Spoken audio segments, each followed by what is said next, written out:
അല്ല, ഇവിടെ ഉണ്ടായ അപകടത്തിൻ്റെ ഉത്തരവാദിത്തം ഗവൺമെൻറ്റിൻ്റെ നടപടിയോട് കൂടിയാണ്. ഇവിടെ ഈ കണമല ഉൾപ്പെടെയുള്ള കണമല, കണ്ണിമല ഈ രണ്ട് പ്രദേശത്തും നിരന്തരമായ അപകടങ്ങൾ ഉണ്ടാകുന്ന പ്രദേശമാണ്.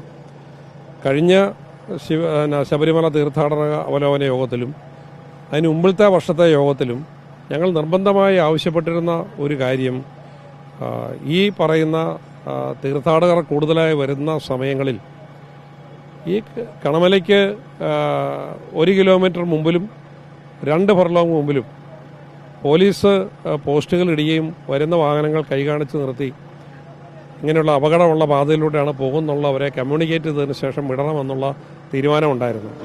കഴിഞ്ഞ ശബരിമല സീസണിൽ അത് ഞങ്ങൾ നിർബന്ധമായി ആവശ്യപ്പെട്ടത് നടപ്പാക്കി.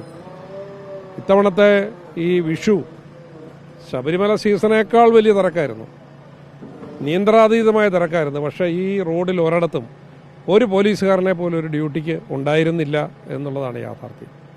അങ്ങനെ ഉണ്ടായിരുന്നെങ്കിൽ ശബരിമല അവലോകന യോഗത്തിലെടുത്ത തീരുമാനം ഇംപ്ലിമെൻ്റ് ചെയ്യപ്പെട്ടിരുന്നെങ്കിൽ ഈ അപകടം ഇവിടെ ഉണ്ടാവത്തില്ല. അത് മാത്രമല്ല, ഇവിടെ ഇപ്പം വന്നപ്പം കണ്ടത് ഈ ക്രാഷ് ബാരിയറുകൾ എന്ന് പറഞ്ഞ് മണ്ണിൽ നാട്ടി വച്ചിരിക്കുക. ക്രാഷ് ബാരിയർ മുമ്പ് ആദ്യം സ്ഥാപിച്ച ക്രാഷ് ബാരിയറുകൾ ഇവിടെയുണ്ട്. അത് ഈ നാട്ടുകാർ പറഞ്ഞു 5 അടി താഴെ അത് കുഴിച്ചെടുത്ത് കോൺക്രീറ്റ് ഇട്ട് ഉറപ്പിച്ച ക്രാഷ് ബാരിയറുകളായിരുന്നു. അത്തരം ക്രാഷ് ബാരിയറുകളാണെങ്കിൽ ഈ അപകടം ഇവിടെ ഉണ്ടാകത്തില്ല. അപ്പോൾ ഇവിടെ ബോധ്യപ്പെടുത്താൻ വേണ്ടി ആളുകളെ മണ്ണിൽ നാട്ടി നിർത്തിയിരിക്കുന്ന ക്രാഷ് ബാരിയറുകളാണ്.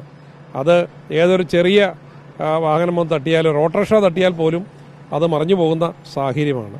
അപ്പോൾ ഇത് ഇവിടെ ഇന്ത്യയിൽ ഏറ്റവും കൂടുതൽ തീർത്ഥാടകർ വരുന്ന ഒരു പ്രദേശമാണ്. അവിടെ എടുക്കേണ്ട സുരക്ഷാ മുൻകരുതലുകളെ സംബന്ധിച്ച് ആവർത്തിച്ച് മുന്നറിയിപ്പുകൾ നൽകിയിട്ടും ആ മുന്നറിയിപ്പുകൾക്കൊന്നും ഒരു പ്രയോജനമില്ലാത്ത തരത്തിലുള്ള തികഞ്ഞ അവഗണനയാണ്, ഉത്തരവാദിത്ത രാഹിത്യമാണ് ഇവിടെ നടക്കുന്നത്. ഞാൻ ഇവിടെ അസിസി ഹോസ്പിറ്റലിൽ കിടക്കുന്ന ആളുകളെ കണ്ടിരുന്നു. അതോടൊപ്പം തന്നെ ഇതിൽ ചെറിയ പരിക്കുകൾ പറ്റിയ ആളുകളുണ്ട്. അവർക്കെല്ലാം നാട്ടിലേക്ക് പോകാൻ വേണ്ടി ഒരു ബസ് അറേഞ്ച് ചെയ്യാൻ ജില്ലാ കളക്ടറുമായി ബന്ധപ്പെട്ട് ജില്ലാ കളക്ടർ അവർക്കുള്ള ബസ് അറേഞ്ച് ചെയ്യാമെന്ന് പറഞ്ഞു. ഇവിടെ ഉള്ള ഹോസ്പിറ്റലിലുള്ള ആളുകൾക്ക് മെഡിക്കൽ കോളേജിലേക്ക് പോകാൻ വേണ്ടിയുള്ള ആംബുലൻസും ക്രമീകരിച്ചിട്ടുണ്ട്.